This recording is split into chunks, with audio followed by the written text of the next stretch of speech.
చంద్రబాబు నాయుడు గారు వేసిన ఒక ట్వీట్ రాజకీయంగా సంచలనం కలిగిస్తుందట. ఆంధ్రజ్యోతి, ఈనాడు తెగ ఊదరగొడుతున్నాయి. కానీ వైసీపీ రాష్ట్ర రాజకీయాల్ని నేరమయం చేస్తుంది. ఆంధ్రప్రదేశ్ పునర్నిర్మాణాన్ని, ప్రత్యేకించి అమరావతి పునర్నిర్మాణాన్ని వైసీపీ నేతలు జీర్ణించుకోలేకపోతున్నారు, అందుకని అసహనంతో ప్రవర్తిస్తున్నారు అని ఆయన ట్వీట్ చేస్తే, దాన్ని పట్టుకొని అంటే శాంతి భద్రతలను కాపాడే విషయంలో అసలు రాజీ పడబోము అని ఈ ట్వీట్లో పొందుపరిచారట. నేనైతే ఆ ట్వీట్ పూర్తిగా చూడలేదు. కానీ అసలు ఈ అంబటి రాంబాబు కానీ, జోగి రమేష్ కానీ, మరొకళ్ళు కానీ ఏ విషయాల్లో అసహనంగా ఉన్నారు? ఇప్పుడు ఎన్డీడీబీ రిపోర్టును పట్టుకొనే నేను మాట్లాడానని నేను ఎందుకు వివరణ ఇచ్చుకోవాల్సి వచ్చింది? ఆయన అసలు ఈ సంఘటనల క్రమాన్ని కనుక ఒకసారి పరిశీలిస్తే, ఈ సుప్రీంకోర్టు వేసినటువంటి సిబిఐ ఆధ్వర్యంలోని సిట్టు ఏమని తేల్చింది? చాలా పేజీల నివేదిక ఇచ్చింది. అందులో కొవ్వు కలిసిందా లేదా అంటే కలవడానికి అవకాశమే లేదు అని స్పష్టంగా చెప్తూ, తర్వాత ఇంకా ఏమేమి ఉన్నాయి అనేది చెప్పింది. మరి ఆ రకంగా బురద జల్లించుకోబడినటువంటి వైఎస్ఆర్సీపీ దానిని పట్టుకొని జనంలోకి రాకుండా ఎలా ఉంటుంది? ఆ రోజున జంతు కొవ్వు కలిసిందన్నారు, లేదని సిట్టే ఛార్జ్ షీట్ వేసింది అని చెప్పారు. అది మీకు ఎక్కడ బూమరాంగ్ అవుతుందో కదా. క్యాబినెట్లో ఇక కొవ్వును వదిలేసి కల్తీని పట్టుకోండి, దాని మీద మాట్లాడండి అని ఆదేశాలు ఇచ్చారని అన్యాపదేశంగా అన్ని ఛానల్స్లో వచ్చింది కదా. మరి అక్కడ ఆ రోజు క్యాబినెట్ భేటీలో మీరు అలా సంకేతాలు ఇచ్చారో లేదో, వెంటనే రెండో రోజు కల్లా ఫ్లెక్సీలు తయారైపోయినాయి కదా. తిరుపతి, ఏలూరు, గుంటూరు అన్ని నగరాల్లో టీడీపీ శ్రేణులు రోడ్డు మీదకి ఎందుకొచ్చారు? మరి కల్తీ నిజం, మహాపాపం అని అక్కడే కదా బిగినైంది. దాని తర్వాతే కదా జగన్మోహన్ రెడ్డి ఫ్లెక్సీలు ఎట్లా పెడతారు దాని మీద? మీకు ఎవరు అనుమతి ఇచ్చారు? ఏ చట్టంలో అనుమతి ఇచ్చారు? ఫ్లెక్సీలకు పర్మిషన్లు ఇచ్చారా పోలీసులు ప్రతి నగరంలో? దాని మీద నిరసన తెలపడానికే కదా వీళ్ళందరూ పూజలు చేయడానికి వెళ్ళింది. అంటే మీరైతే శుద్ధులు చేయొచ్చు, మెట్లని ప్రక్షాళన చేయొచ్చు, తిరుమలలో జరిగితే విజయవాడలో అక్కడ ఇక్కడ. వైఎస్ఆర్సీపీ వాళ్ళు చేస్తే ఏంటి, పూజలు చేసుకోకూడదా వాళ్ళు? ఆ తర్వాత ఎక్కడో ఫ్లెక్సీలు పెట్టారు, అక్కడ చించేశారు అన్నారు. ఆ క్రమంలో కదా అంబటి రాంబాబు అక్కడికి వెళ్ళింది. మీరు ఆ ఫ్లెక్సీలే పెట్టబోతే ఆయన ఏమన్నా వెళ్ళేవాడా? గుళ్ళలో పూజలే చేసుకొని వచ్చేవాడు కదా. దాని తర్వాత కదా ఇవన్నీ వరుసగా జరుగుతూ వచ్చింది. ఆ తర్వాత జోగి రమేష్ కామెంట్లు కానీ. మరి అసహనంతో వ్యవహరించాల్సిన అవసరం ఎవరికి ఉన్నది? ఇక్కడ ల్యాండ్ టైటిలింగ్ యాక్ట్ గురించేమో గీతా గోపీనాథ్ గారే చక్కగా జరిగింది, ఆంధ్రప్రదేశ్లో చాలా వండర్ఫుల్గా జరిగిందని చెప్పారు కదా. పోనీ అది ఇప్పుడున్న ప్రభుత్వం హయాంలోనే జరిగిందని చెప్తారు? ఎలా అయినా ల్యాండ్ టైటిలింగ్ యాక్ట్ అనేది గొప్పది అన్నట్టు వాళ్ళు చెప్పారన్నారు. వాళ్ళ దృష్టిలో సరిగ్గా తెలివి ఉంటే వాళ్ళు మాట్లాడిన మాటలు ఏంటి, దాన్ని ఇక్కడ ఎలా అన్వయించాలి అనేది అర్థం చేసుకుని ఉండేవాళ్ళు. మనకు అది కుదరదు కదా. ల్యాండ్ టైటిలింగ్ యాక్ట్ బాగుంది అనేది జగన్మోహన్ రెడ్డి ఫాలోయర్లు సర్క్యులేట్ చేశారు.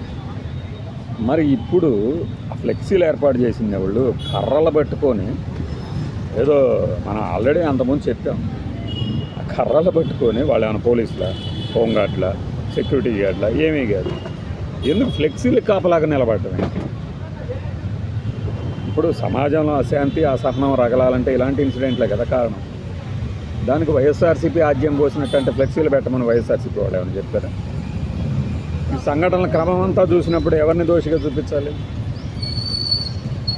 మనకు ఆ చిరంజీవి సినిమా ఉంది కదా, జై చిరంజీవి. అందులో నాకు పేల్చిన తుపాకీని పట్టుకున్న వేలు పట్టుకున్న మనిషి వీళ్ళందరూ కావాలని ఇలా వెనక్కి వెళ్తూ ఉంటే, అంబటి రాంబాబు ఏదో సమాజంలో అశాంతిని రగల్చడానికి, విద్వేషాన్ని రగల్చడానికి కామెంట్లు చేస్తున్నారు. జోగి రమేష్ అలానే చేస్తాడు, విడదల రజని అలానే చేస్తుంది, గుడివాడ అమర్నాథ్ అలానే చేస్తాడు. వీళ్ళందరూ వీటన్నిటికీ పరాకాష్ట ఇటు. వైఎస్ఆర్సీపీ నేతలు ఫ్రస్ట్రేషన్లో ఉన్నారు. ఏం ఫ్రస్ట్రేషన్లో ఉన్నారు? అమరావతి పునర్నిర్మాణాన్ని జీర్ణించుకోలేకపోతున్నారు. జీర్ణించుకోలేకపోతే వాళ్ళు ఏం చేస్తారు? మీరు పూర్తి చేయండి, మీరు పూర్తి చేసి చూపించండి. వైఎస్ఆర్సీపీ ఫ్రస్ట్రేషన్లో ఉంటే ఫ్లెక్సీలు పెట్టమని చెప్పారా? వాటికి నిరసన తెలుపుతూ వాళ్ళు ఏమన్నా దాళ్ళు దిగుతున్నారా? శాంతి భద్రతలను కాపాడటంలో రాజీ పడేది లేదు అంటే ఏంటి దాని ఉద్దేశం? పార్టీల అధ్యక్షులే జిల్లాల్లోనో లేకపోతే మండల టీడీపీ అధ్యక్షులు మనం నిరసన తెలుపుదామని ఏంటి? ఎవరి దగ్గర నిరసన తెలుపుతారు? ఎప్పుడో మీరు మాట్లాడిన మాట ఆ రోజే నిరసన తెలపటాలు అన్నీ అయిపోయినాయి కదా, మళ్ళీ ఇప్పుడు ఎందుకు? సిట్ ఛార్జ్ షీట్లో ఏమని తేల్చింది? ఇది రాజకీయమైన క్రీడ కాదా, పొలిటికల్ గేమ్ కాదా? అక్కడ బయట పెట్టింది ఒకటి, బయట మాట్లాడుతుంది ఒకటి. ఇంకొక ఆయన ఫిష్ ఆయిల్ అంటాడే, ఇంకో ఛానల్ యాంకరుడు, ఒక ముసలాయన ఫిష్ ఆయిల్ కొత్తగా మన కోసం ల్యాబులు తీసుకురావాలన్నమాట, వీళ్ళు చెప్పే టెక్స్టుల కోసం. అంటే మన తప్పు కప్పిపుచ్చుకోవడానికి మనం నానా రకాల అవస్థలు పడుతూ అందులో బొక్కబోర్ల పడి ఇప్పుడు మళ్ళీ దీన్ని ఎక్కడికో తీసుకుపోయి భూస్థాపితం చేస్తారా రాజకీయంగా? ఇట్లా కుదురుతుందా అది? ఇలాంటి వ్యూహ ప్రతివ్యూహాలతో ఏంటంటే మధ్యలో జనాలు చచ్చిపోతారు. ఇప్పుడు ఆ దాడులు అవి చూస్తుంటే విజువల్స్ మనం కనుక వేసామంటే ఛానల్ ఎగిరిపోతుంది, స్ట్రైక్ పడిపోతాయి, కంటెంట్ స్ట్రైక్. 20 ఏళ్ళలో పిల్లలు రాళ్ళు తీసుకొని విసిరేస్తున్నారు.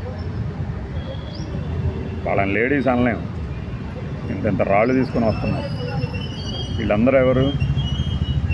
ఏ మత్తులో ఉన్నారా? అధికార మత్తులో ఉన్నారా? ఇంకేదన్నా మత్తులో ఉన్నారా? లేకపోతే రచ్చగొడితే రెచ్చిపోతున్నారా? మంత్రుల ఇళ్ల మీదకి, అదే మాజీ మంత్రుల ఇళ్ల మీదకి దాడులు వెళ్తూ ఇది వాళ్ళు శాంతియుతంగా ధారణ చేసిరా. శాంతియుతంగా ధారణ అంటే మరి ఈ ప్రభుత్వం రాజకీయ కక్ష సాధించదు అని చెప్పుకునే నైతిక అర్హత లేదు. ఇక పోయింది, అది ఎప్పుడో పోయింది. నిన్న మొన్నటి దాకా నిజమేనేమో అనుకునేవాళ్ళు, నిజమేలే అన్ని చట్ట ప్రకారం జరుగుతుంది, రూల్ ఆఫ్ లా అంటే 24 తర్వాతే అమలు అవుతుందని మళ్ళీ ట్వీట్లో కూడా పెట్టేది. రూల్ ఆఫ్ లా అంటే ఇదేనేమో, నిజమేనేమో అనుకున్నారు. ఇప్పుడు అది కాదని తేలిపోయింది కదా.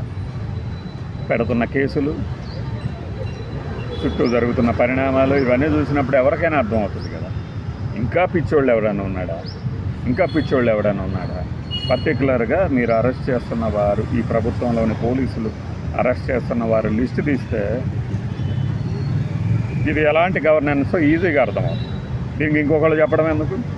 నేను వాళ్ళలాగా చేయను, మేము వాళ్ళలాగా ప్రవర్తించాం, మా నాయకుడు సంయమనం పాటించమని చెప్తున్నారని హోంమంత్రి గారే చెప్తున్నారు. సంయమనం పాటించే వాళ్ళు కాబట్టి మేము ఇలా ఉన్నారు, లేకపోతే ఇంకోలాగా ఉండేదంటే ఇంకోలాగా ఎలాగా? డిప్యూటీ సీఎం గారేమో వీళ్ళకి యూపీ తరహా ట్రీట్మెంట్ అవసరం. ఇదేనా యూపీ తరహా ట్రీట్మెంట్?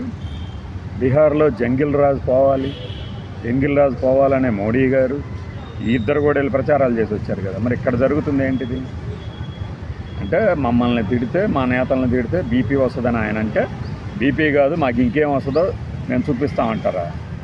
మధ్యలో పోలీసు వ్యవస్థ ఎంత అపహాస్యం పాలవుతుందంటే, ఒక 300 మంది వస్తే 10 మంది పోలీసులు ఆ 300 మందిని నిలువరించగలరు అసలు? అంటే శాంపిల్గా చూపిస్తున్నారనమాట వైఎస్ఆర్సీపీ వాళ్ళకి. ఇదిగో చూడండి, మమ్మల్ని కనుక ఇకపై ఏదైనా అంటే మేము ఇలానే రెచ్చిపోతాం, మాకు పైన ఉన్న అధినేతను ఇలా శాంతి వచనాలు పలుకుతూ రూల్ ఆఫ్ లా అంటే ఇదే అని చెప్తారు అని. నాకైతే అదే అనిపిస్తుంది. ఆ విజువల్స్ అవన్నీ చూడండి, పార్టీల సంగతి పక్కన పెట్టండి. నువ్వు వాళ్ళకన్నా గొప్పగా చేస్తావనిగా, నీకు చరిత్రలో అందించిన విజయం మీకు దక్కిందని చెప్పుకోవటం. 18వ నెలలోకి ఎంటర్ అయిపోయినట్టున్నాక 20వ నెలలకి ఇంకా 4 నెలలు అయితే 2 ఏళ్ళు అవుతుంది. 2 ఏళ్ల ఘన విజయాలు ఏంటయ్యా అంటే ఇవే చెప్పుకుంటారా? అరెస్టులు ఎంతమంది చేశారని. మనం పెట్టుబడుల గురించి ఏమైంది, దావోస్ నుంచి రాగానే పెట్టుబడుల గురించి మాట్లాడతాం అనుకున్నాం కదా. ఎస్ఐపిబిలు ఇవన్నీ పక్కదారి పెట్టిపోయినాయా? మళ్ళీ బ్రాండ్ని ప్రమోట్ చేసి వచ్చారా? అవి ఉండవచ్చు.